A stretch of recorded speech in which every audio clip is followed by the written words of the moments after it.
Hello, gorgeous listeners. Welcome to Are You Still Working? How to take your creative ideas seriously. I'm Courtney Collins, and today I'm talking to Clare Murphy.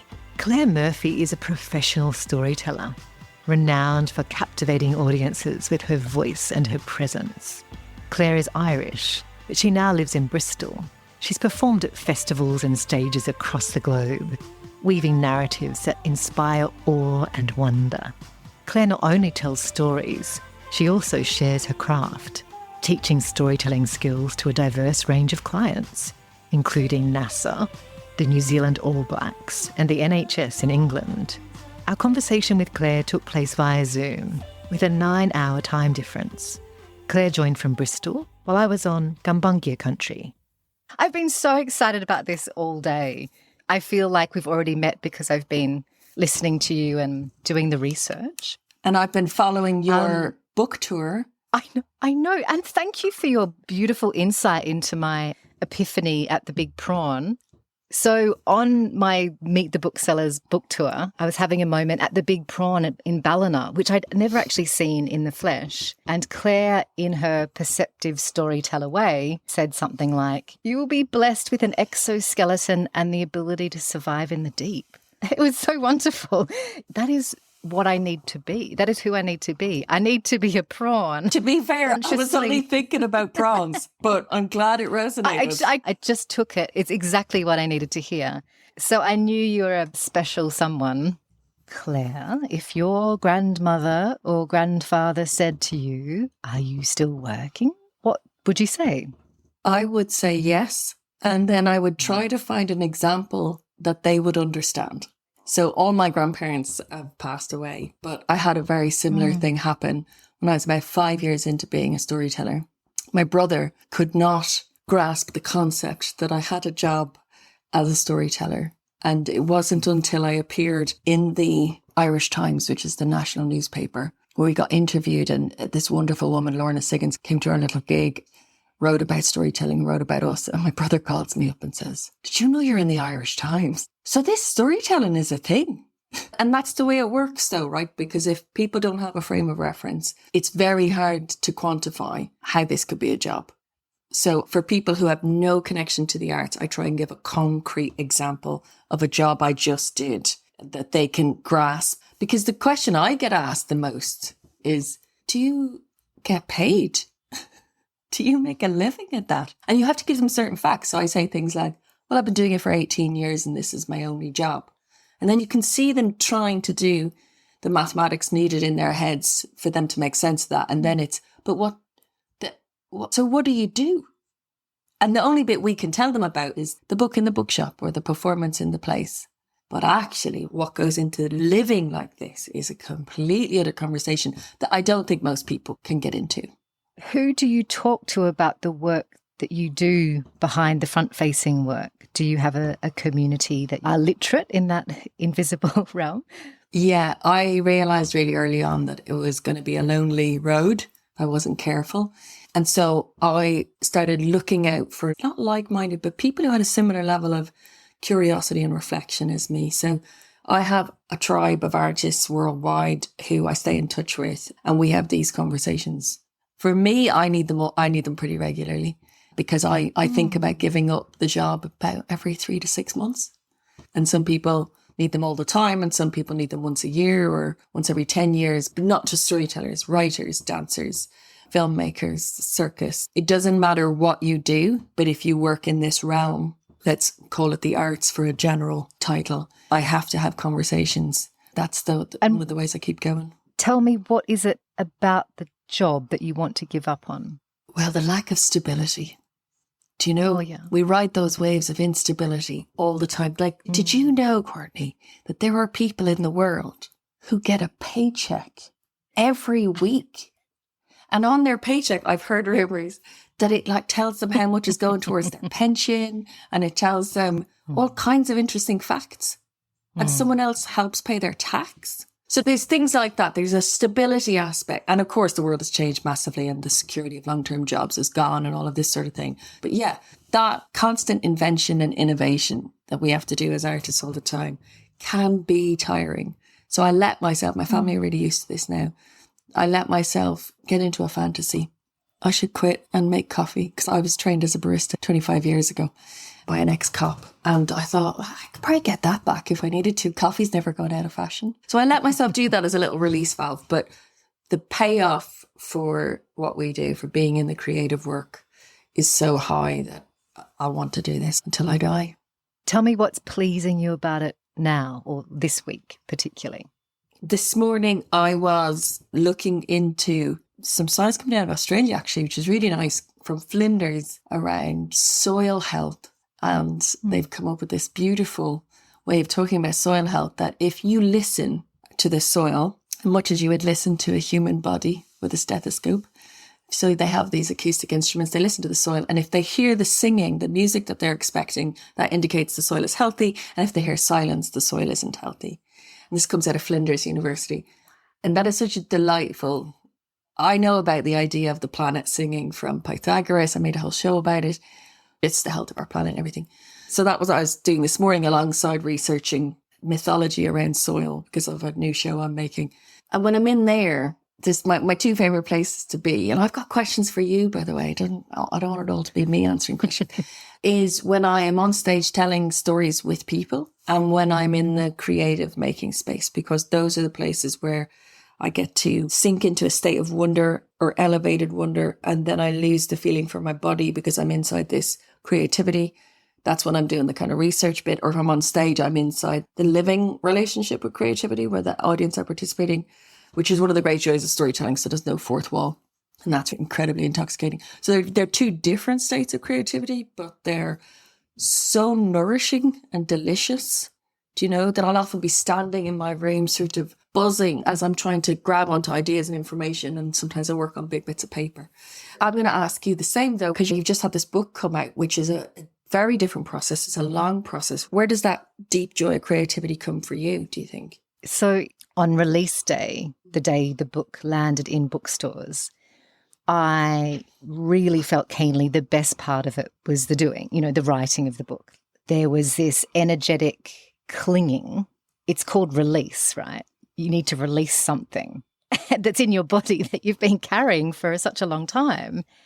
And I just actually couldn't release it. So I had this really tortured day where I took myself on a bushwalk, got royally lost, missed my first interview, came back to my parents' place where I was staying, because that's where the book launch was, in their hometown, was unpacking champagne from their fridge to take to the bookstore, stood up, cracked my forehead, and just had blood. And it was just this punishing. I was punishing myself. I'd had such a delicious time writing it. I really, honestly, every day asked myself, does it please me? Does it please me? And if it didn't, I would make sure that it did, or I would find a way that it pleased me. Sentence by sentence, does it please me?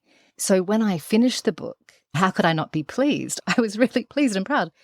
But then the relinquishing of it, it's been a semi-torture. I'm good now that I have the prawn analogy, to have the exoskeleton and to know that I can survive at these depths, which is why I'm so grateful to you, because I was missing a new way of being.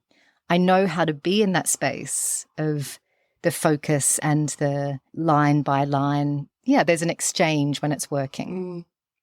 So that's a long way of answering that I'm in a new phase. But there's so it's really interesting to me. The exchange when it's working is you and your creativity.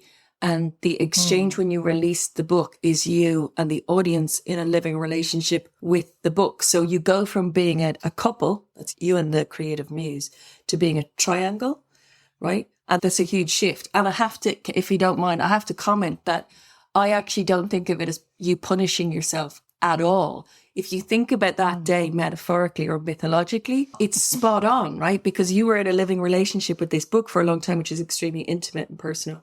It's like having a lover or a sibling or a whatever. Do you know, it's a very intense working relationship.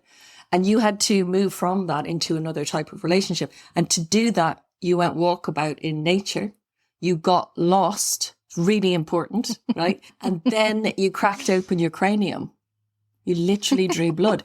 Your clever body, or your clever spirit, was actually going, right, so in order to get her where we need to get her, we're going to get her lost in nature.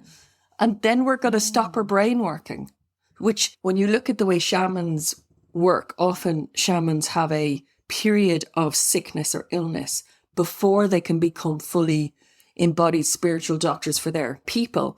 And I don't think artists are shamans, but there is a small area of crossover. Injuring yourself and getting lost are like incredibly important for your development. So I think that's right on track. I don't feel like such a goose now. There was a moment when I was lost and I had a little fantasy of curling up in a ball and actually dying. It would be okay. It would be okay. I know the local newspaper has a very good picture of me.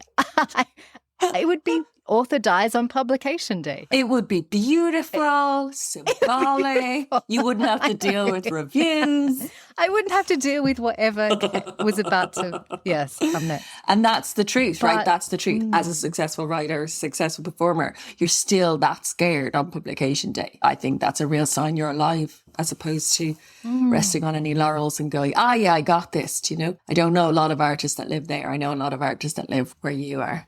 Yeah. I have been wanting to ask you, you have the very immediate feedback of your audience. There's something tribal, isn't there, about standing in front of your community or your peers, and the body is responding in a certain way. And I have no doubt your mindfulness and skill helps you override that kind of, I guess, fight or flight response. When you come to your community to gift something that you believe is a gift, perhaps instead of warm, open hearts, you're receiving cold hearts, or we don't like this, we don't want this gift. Yeah. How do you be in that? How long do we have to answer this question? Because it's really juicy, because there's so much in it. So the work is to show up for whatever happens, that I don't control the outcome. I have to be alive enough and present enough to pay attention to whatever comes and to work with whatever comes. So I actually love the fact that there's no fourth wall. I love the fact that me and my audience go there together, and it's my job to pay attention to them. What's different from my work versus, say, a piece of theatre or a one-person show is that they know what they're going to do. So with some of my work, I know what I'm going to tell. It's preset. So people are saying, I'm going to go see Clare's show, Spike and Goddess, or I'm going to go see Clare's show, Universe. They bought a ticket for that. At other points, I'm part of a festival and I've been asked to respond to the festival. So that we're going to put you on in the evening. You've got 10 minutes at the start, 15 minutes at the end, but it's part of an evening of voices. When I have that kind of freedom, it's very interesting because you're choosing in the moment what's needed for the audience. So the use of the word gift is interesting. I don't know if it is a gift. I think of stories as medicine. Active telling and listening to stories is access to wonder. When you read a book, you're privately alone in your room, and you will have, depending on the writer, you will have access to your own creativity a little bit. The writer does a lot of the work, though, creating the world. With theatre, the stage is built. With film, it's all done for you. You get your emotional realm to yourself, but even that's controlled by music. But with storytelling, you do, as a listener, a lot of the heavy lifting. It fully engages the imagination. I think to say it's a gift is kind of interesting, because I think it's actually both the teller and the listener are doing the work. Will I get it wrong sometimes? Yes. Will I tell the wrong story? Yes, I will. And then the audience will let me know that I've told the wrong story. And then I'll adapt and tell something else. So the work is for me to show up as fully embodied as I can, with as many stories as I might need, or the right show for the right situation. And then also within the moment to be constantly responsive to what's happening in the room. I do get fight, flight, freeze. I do get stress and nerves. I think anyone who presents publicly does that. It's a mix of adrenaline and cortisol and caring about what you do and all of these things. That doesn't go away. 18 and a half years in, that doesn't go away. But I manage it so that my nerves aren't controlling my speed or my choices. And that took a long time to figure out. But people really want to go there. That's the thing. People really want to go into myth. They need myth and story and folklore, because it allows them to leave the world that they live in, which is often full of worries and stresses and woes and sickness and death and all the stuff that we have to deal with every day, being alive. And they get to move into their imagination for a minute, 10 minutes, an hour. And in that time, their brain does this beautiful dance of giving them dopamine and serotonin and oxytocin, and they get to remember and they get to imagine and go places they've never been. without having to go through an airport or any of that stuff. It's the cheapest form of time and space travel. But ultimately, people want what happens when a storyteller and an audience get together. And they need it in a physiological way and sometimes in a spiritual or a psychological way. I'm in service to the space between me and the audience, and it's all of us that put in the effort to get there together.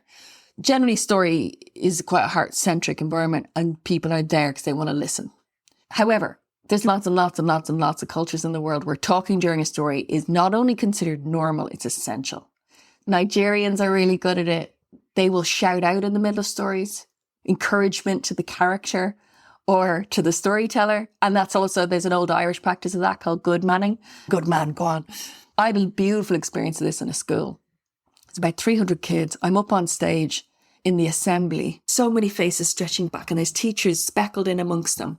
And I'm telling a story and I spot this little kid. And he is nearly crawling out of his skin with excitement. He is nearly tearing his own hair out. And he's grabbing his face and covering his eyes. And he's so into it. And I love audience members like this. So I'm telling it and something else happens. And he's, no! Out loud. And I clock in this moment. There's a teacher 1 row back. I'm watching everything all the time when I'm telling, right? There's no pausing in what I'm doing, but I'm clocking everything's happening. And I see this teacher, body language gets all tight and they lean forward and they interact with that boy in a way that I know that boy has been reprimanded a lot. So he basically leans forward and is, you better sit still or I'm going to remove you, kind of thing. Which to me is terrible because I know what's going on for that boy is that his imagination is on fire right now and he can see everything. So I manage in a split second between sentences, I managed to lock eyes with the teacher and give him a very distinct shake of my head and put him back in his seat. Also telling him, I know what's going on here. It's not disruptive to me. Leave the kid alone, sort of thing. Which manages to land in the split second I do it, which I'm delighted by. So the boy's back to wriggling in his seat, like crawling out of his skin and enjoying the hell out of the story. And afterwards, he comes up to me. So I'm sat there afterwards. I sit around after my gigs, especially with kids and teenagers, just give them a chance if they have any questions and stuff and they don't want to ask them for other people. And this little boy comes up, he's about 8 years old, and he's holding his little sister by the hand. And they come up to me, real confident, and he sits down like a little old man. He puts his hand on my shoulder and he gives me a pat and he says, you're a great storyteller. And I could feel my heart explode. And I said, thank you very much. And we got chatting about a few things. And then he pottered off. And I knew from that interaction that he was one of the travelling community in Ireland. So he would be, there's lots of different words used for that community. They would be nomadic in their nature and they are an oral culture through and through. And they have so much transmission, orality, stories that have been preserved over so many more generations than ours. So that's his living culture. So when he saw it then on stage in front of him, that's just himself being recognised. So I love a good heckle when it's something like that. I can really see him in what he gave you. Yeah. Is there a difference in your idea of a storyteller? And it's the Irish word, is it shanachie? Mm-hmm. Am I pronouncing it? Yeah, perfect pronunciation. Shanachie is one of the old forms, styles of telling stories. Yeah. So what was your question? So do you think of yourself as a shanachie? No. So shanachie was How is it different? It depends on who you ask. But shanachie was a form of the village storyteller. And sometimes they would have been trained up by another storyteller or by their grandparents, and they would know the lore of their village. It's funny because becoming a storyteller, and that's the first thing you hear, are you a shanachie? And I suppose it depends on your reference point. Maybe I'm a modern shanachie, but actually I think of myself more as a scéalaí. Scéalaí is the old Irish word meaning teller of tales, whereas shanachie is the bearer of lore. And the lore might be the wisdom of knowing how to read the weather, knowing how to understand animals, what they're trying to tell you about what's going on, reading, knowing the family histories, knowing the names of the fields. Every field in Ireland had its own name and that was tied to something. I don't have that kind of knowledge. And that's not the way I tell. I tell tales. But there's loads of different kinds of storytellers, right? You've got griots. Griot would be a type of storyteller you'd see in West Africa. You'd see in Mali, Kenya, Ghana. You've got bards, you've got minstrels, you've got story knifers up in the Arctic Circle. The Inuit, from what I've read, would carve their stories into ice in winter and into bone in summer.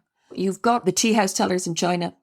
So there's not one way to do it, and you simply have to find your road with it. So some people are out there telling true stories. Some people are out there telling myth. I suppose the kinds of stories you tell might determine the shape of the path you take. But Shanachie would be, I don't think I have the traditional accolades to make me a tradition bearer in that same way. And that kind of frees me up to be a bit of a world storyteller, where I can attend to what's happening now in the larger village I live in. In terms of the stories that you choose to tell and when you choose to tell them, how do you decide? How do you decide what the right story is for the moment? Are you coming at me with all the big questions? I'm going to need more coffee. It's all research. That's the really interesting, very hard to quantify work. Because what are you being asked to do? I'm doing a fundraiser next month for the Women's Equality Party. They're meeting in Bristol. They're like, just talk for 15 minutes. And so what I sit with then is I think about who's going to be at that fundraiser. What's the moment in history we exist in? How many strands of things are happening? What's my living embodied knowledge of being a woman in the world at this age, at this time? What's been happening in my experience with stories and women and how they're represented? How is that useful to this group? What can I bring them that they will carry forward, that will give them strength? And how do you keep it funny and light enough? And I trust my subconscious. Your subconscious is a genius. We don't allow our brains to breathe and think and reflect. And with the rise in the amount of information coming through the internet, we have very little breathing space. So if we don't allow the default mode network to kick in, and that's some stuff that neuroscientists are getting into. So that's that time when you stare out the window, you're in the shower, you go for a walk, you're not reading anything, you're not scrolling, you're not on your phone, you're not on a screen, you're not reading a book. Your brain will make connections it won't make at any other time. It's the most productive time. So I allow my default mode network, my subconscious, to do a lot of thinking about what's the right story. Because I have had a huge amount of things happen when I trust that. When you're a consultant storyteller for an organisation with an existing culture, such as the NHS in England, how do you build that relationship? So the work changes from gig to gig, project to project. So with the NHS, which was incredible, I got to work as the storyteller in residence for one of the academies within the NHS. And so there are these academies set up to support the staff. And I might be supporting the doctors and the nurses, or the nurses and the administrators, whatever it is.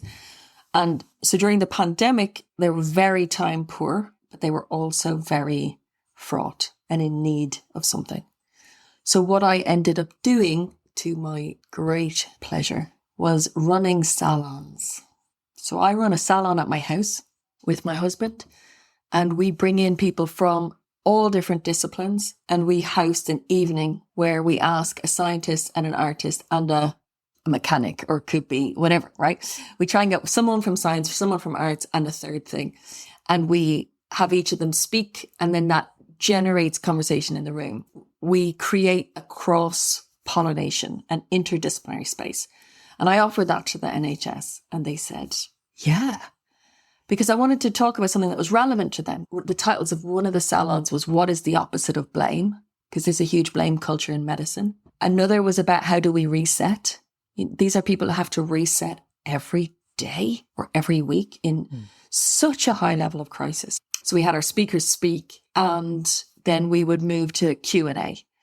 And one person wrote back on that and said, that has been the best 2 hours I've spent at work in the last 2 years.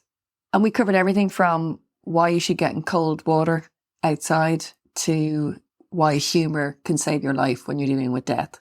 So we didn't shy away from difficult things. In addition to that, I ran workshops for teams. So that could be doctors, it could be managers, it could be nurses. And they had so little time that I had to condense down what I could do. So I gave them a few little tools around how storytelling can help you survive. So help you make meaning. And you can become a much better leader, thinker, everything, if you get better at telling the stories of your experience. So that was NHS. But as a consultant, it just depends on the question that's being brought to me, what I'm being asked. It might be developing people's skills as a storyteller. It might be creating a bespoke performance for something. It really varies. And then there's my own repertoire. I have a library in my head of stories, everything from 30 seconds to 25 minutes. And then I have also a repertoire of shows in my head. So those get called on. And then I do things like I train football coaches and rugby coaches and academics and lawyers, because story goes everywhere. And I work a lot with scientists. Oh, scientists. I love them. I love them because they really need our help. That we need to build more bridges in and out of science. People are doing it, but we need it. I have to sit and listen to what the person or organization needs and then develop something that can be useful and in service to them. Wow. So you worked with the All Blacks? Yeah, All Blacks, Premier League, Welsh Rugby, NBA. I'm not a sports person, but I've worked with coaches because coaches, think about it, coaches have to talk to people and motivate people every week of the year. It's all about human behavior. It's all about human dynamics. And story is just this incredible ancient technology that allows you to build all kinds of thinking. I mean, that's what's at the root of everything is stories. Politics and religion and society, they're founded in stories. A lot of people aren't intentional about the stories they tell. Some people in the sports world are quite addicted to models and analytics and numbers, and this is what's going to get people over the line. But actually, what I've heard from a lot of the coaches is the most powerful coaches are the ones that can tell the stories of the wins and the losses, but also the smaller moments, these tiny things of building culture. People are always contacting me looking for what's the formula? What's the one story I can tell that'll win over everybody? We are coming from a world where everything has to be distilled down into a formula. There's only 3 kinds of stories. There's 7 kinds of stories. There's 13 story formulas. And people want those from me. And they want a list of books that they could read about how to tell a story. And it's taken me years to finally admit and say out loud, this is an oral art form. Read as many books as you want. There's some useful things in some of them. But actually, the greatest work happens when you practice telling. And you are listened to. So it has to be to another person. So with the coaches, I do a lot of that, where I get them to tell things they would think of as completely pointless. And then they tell it and they watch the reaction. And they realize that when you tell a story, when you're talking about personal stories, personal experiences or experiences of teams, you turn it into a memory and the memory becomes a story. What you're doing is you're self-reflecting and you're making meaning and you're turning what's happened into knowledge and then you're passing the knowledge on. And when you do that effectively, you can help shorten the road of somebody else. They don't have to necessarily go through the same set of difficulties to reach the same level of emotional intelligence. And that's why we tell stories to kids. Or that's why I hope everyone listening to this podcast tells stories to the children in their life, be they your children or somebody else's. Not read, but tell. Because what happens, the emotional gymnastics in the brain are phenomenal. So stories can affect behavior change. You can change the way a player thinks about herself or about her team. You can change the way someone thinks about winning. You can change the way someone thinks about injury, how you keep going. It's endless. This is why I do it. You asked me a question early on. You said, what gets you excited and what are you excited about? The truth is, once people start asking me about storytelling, I get super excited because 18 and a half years in, I'm at the journeywoman stage, I think. And it's a long road with creativity. Where it goes is endless. What it can do when you're using it to try and make things a little bit better for people. So be they coaches or doctors or firefighters or artists. And it doesn't mean we need a deluge of personal stories in the world. Sometimes the personal story work is just for the person doing the telling. And they need to use it in small areas. It's not about turning everyone into a performer. But sometimes a well-placed story at the right moment can change the listener's life. Who is helping you at the moment, particularly as a thinker or an idea? So or many. Do you do the same? Light? Do you draw on other artists? Yeah. I'm constantly seeking. Yeah. This is why this podcast exists. This is right. You are becoming a guiding light. Yeah. So thank you. Whoa. Yeah. I have a shelf devoted on my bookshelf to me staying sane as an artist. No one makes it onto that shelf until they're tried and tested, have saved my soul a number of times. I've grabbed some of them. So I read a lot of poetry. I find poetry first thing in the morning with my first cup of tea. I have a bunch of different poetry books and I choose them at random. And poets have this great skill of distilling truth into metaphor, into simple language, into a single line. They can get a whole idea. It just rewires my brain. I find hanging out with poets, living or dead, really helpful. So Pat Inglesby is one of the greatest Irish poets. He's still around, and his books will just sort of fix my heart. I came across Anna Devere Smith on my friend Dovie Thomason's bookshelf, and she's quite an accomplished performer. So I love reading other performers. She's done a lot of verbatim theatre where she takes other people's words and she speaks them in character. She's done Hollywood, she's done all this. But this, which is Letters to a Young Artist, straight up advice on making a life in the arts for actors, performers, writers. She invented a character and she writes this young artist letters and imagines the questions that they've asked her. And then she writes. And I will open this at random when I'm having a tough day and I'll read it. So listen to this. One of the favourite quotes she quotes in a letter is, "A man's work is nothing but this slow trek to rediscover, through the detours of art, those 2 or 3 great and simple images in whose presence his heart first opened." And then I'm going to throw loads at you because your listeners are all listening. Keep it coming. Incredible writer Amy Leach has done something in her book of essays. It's called Things That Are. I don't know how I came across it. Somebody might have said it to me, but I fell into this book and she's an absolute legend. Just writes about the world. Which bit you read to you? Oh, I'll read you this. This is my all-time favourite bit of this book. It's in the essay called The Wild What. She's talking about the cosmos and stars. A star will not shine until it has assembled enough self. Once it has enough self, it cannot help but shine. Once it starts to shine, it cannot help but burn the self up and blow the self away upon the stellar winds. There's more, and I'm not going to read from everyone, but Liz Lerman is a woman I found recently. She's one of the living artists I hang out with, and she's a dancer and a choreographer. I heard about her from a friend, another artist, and he was like, "You've got to hang out with Liz." So I started reading her book, Hiking the Horizontal. One of her first questions is, why don't we see old people dance? Where are the old people? And she starts breaking rules and asking questions. A really good one that I quoted recently was Jeanette Winterson, "Why be happy when you can be normal?" That was an absolute lifesaver and a game changer. That's the autobiography behind Oranges Are Not the Only Fruit. There's a lot more on the shelf. And I've got about 10 files on my computer of quotations that I've captured over the years. Each file is about 60 pages long. And I just use the living and the dead to keep me company, keep me afloat. For me, it's essential. I don't know if every artist works the same way, but for me, kind of rebuilds my belief when my belief is thin. It also reminds me of the ways that we're connected. So you have entered the space of my inner world, Claire. Thank you. And I feel like you've actually planted these beautiful images inside it that I'll be carrying with me. Thank you. My pleasure. That's what I want to say. Always nice to talk creativity and disbelief with another artist. What a pleasure. Are You Still Working is an independently produced podcast by me, Courtney Collins, and producer Lisa Madden. Till next time.